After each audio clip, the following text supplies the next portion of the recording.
Shabbat shalom, everybody. It's Stephen Epstein, Rabbi Stephen, Rabbi Shmuel. Kind of like that name a little bit better. And with this week's 10-minute Torah. You know, we've been doing the Miller course, the Introduction to Judaism course, for the last about a year or so.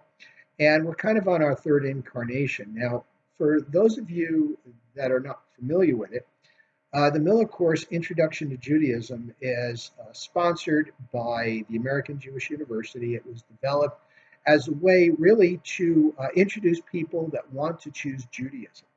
It's also been taken by people that grew up Jewish but didn't really have a very extensive Jewish education or Hebrew education, or maybe it's been a while and they just want to review. But it's a very good overview of Judaism, taking in Torah, the whole Hebrew scriptures, the Tanakh, a little bit of culture, history. We get into a little bit of anti-Semitism, talk about Israel.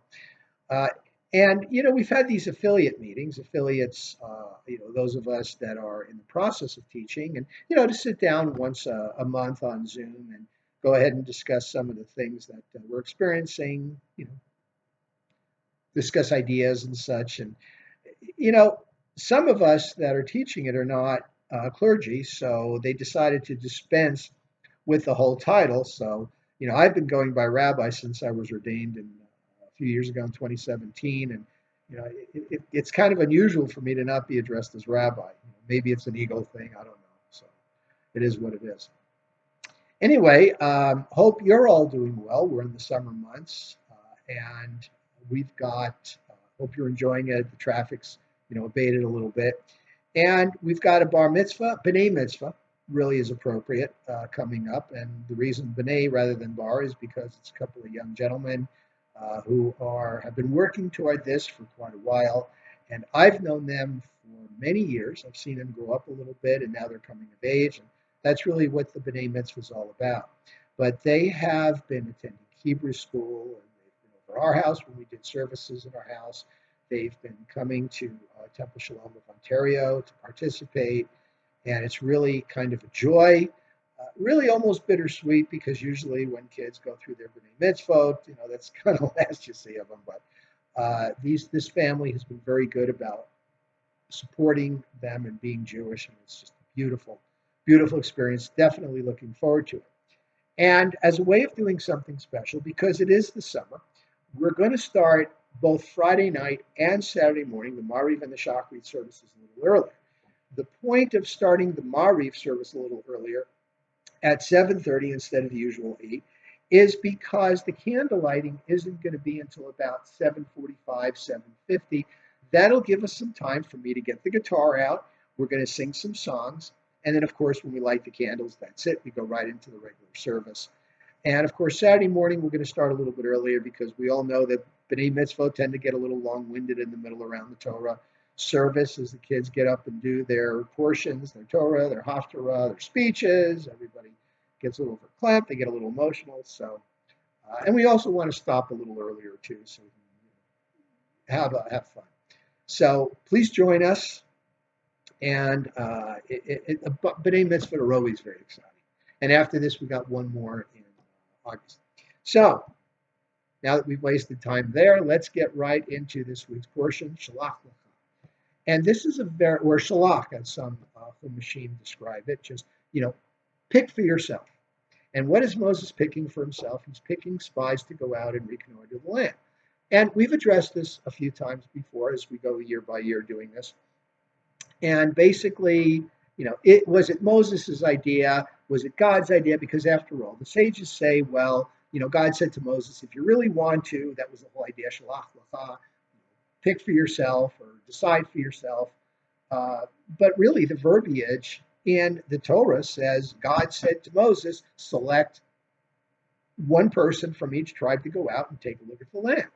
And of course, the idea is, it makes sense from a military point of view, because a few portions ago, what did we have? We had a census where they're taking count of all the men between 20 and 50 years of age. Of course, these are men that are eligible to go out and fight a war if you need it.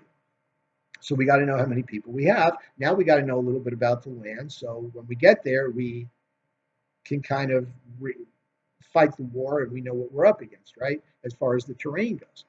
But the other side of the coin is that God's like, look, I told you I'm behind you. You're going to take the land. Don't worry about it. I've brought you out of Egypt. I brought you across the Sea of Reeds. I made water available to you. I made the manna, your carbs, if you will, available to you. I've given you meat. Why do you need to see the land? On the other hand, it's human nature just to know what you're up against. So there's that back and forth. What's the right answer? Most things in Judaism, pick for yourself. Shalach, decide for yourself which is the better answer. I don't know. So when the spies come back, of course, they are telling the truth, but they're exaggerating the truth. Oh my gosh, the people are hardy. It's a rugged land, and these people are rugged because that's the only way that people can tame the land is by being rugged. And look at us, we're weak. We're like, the famous saying, we're like grasshoppers to them in their eyes, and we're not going to make it. And God's like, I've had it. I've had it with these people. These are not people that have the integrity or the backbone to be able to take the land. You know what? Let them die off in the wilderness and let their generation, the next generation, their kids, take the land because they're going to be better suited to do it. So it's kind of like the last straw. Now, toward the end, let's jump a little bit ahead. At the end of the portion, and this is going to be Tzvi and Yosef's portion, and it's the seventh Aliyah and the Maftir, so that way we didn't have to decide who gets to do what. The decision was made for me. I love it when that happens. And what is it? It is the third paragraph of the Shema. Can you see it? The Tzitzit, right? God said, make for yourselves seats on the edge of on the four corners of your garment. Now, back then they did that. They wore garments that had four corners. Today we kind of don't. So we have to wear this kind of vest in a way, if you will, this poncho, this thing that we put on with the tzitzit and carry them out. And what's the idea of the tzitzit? So when you look at them, you will remember the commandments. You will not follow your eyes or your ears or your heart or anything else. You won't follow anything. You'll follow the mitzvah. Because if you follow your heart or your eyes, you're going to get into trouble. You're going to be tempted by your bodily urges, right? One of the reasons we do Yom Kippur, to prove to ourselves we can resist temptation. So this is a way of reminding ourselves. And while there's that spiritual, mystical idea of the tzitzit, and the word tzitzit is 600, and then you've got I don't know, I keep forgetting 5 sections, 8 knots or something. It comes to 613, the number of the commandments. But another idea is that way back when, the ancient peoples would tie knots to, somewhere to remind themselves of things. Maybe some of you are old enough, I guess they don't do this in schools anymore, where if you forgot your homework, you'd line up and the teacher would tie a string around your finger that you don't forget it the next day, right? Some of you may have remembered that. Me, of course, I never had to go through that because I'm perfect, right? Sure. And if you believe that, but that's, the whole idea of the knots is, and the symbolism of, of the 613 commandments, you look at them and say, oh, okay, I just go with the program, go with the flow, go with the program. That's all you got to do. We all got the memo and just do it. So that's the idea of the tzitzit. And our sages, our great rabbis, thought that it was that important that it needed to be part of our liturgy. We needed to be saying that with the Shema twice a day to remind ourselves, look at the tzitzit and just go on with your life. And everything will be easy. People say, you ever hear anybody say, gee, I wish life came with a manual. Well, it does. It's called the Torah. That's our manual. So, backtracking a little bit, let's also talk a little bit about the fact that Miriam and Aaron, Moses' sister and brother, start running off with the mouth a little bit. And they start demeaning Moses. You're not paying attention to their wife. And what happens? They end up coming down with sorrows. They have the blotches, and yes, have to leave the camp for 7 days. And what that tells you is that nobody is too great to answer to Hashem.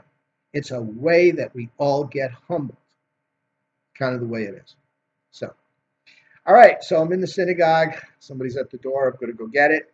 We will see you at services. Have a great week. If you need me, here I am. Shabbat shalom.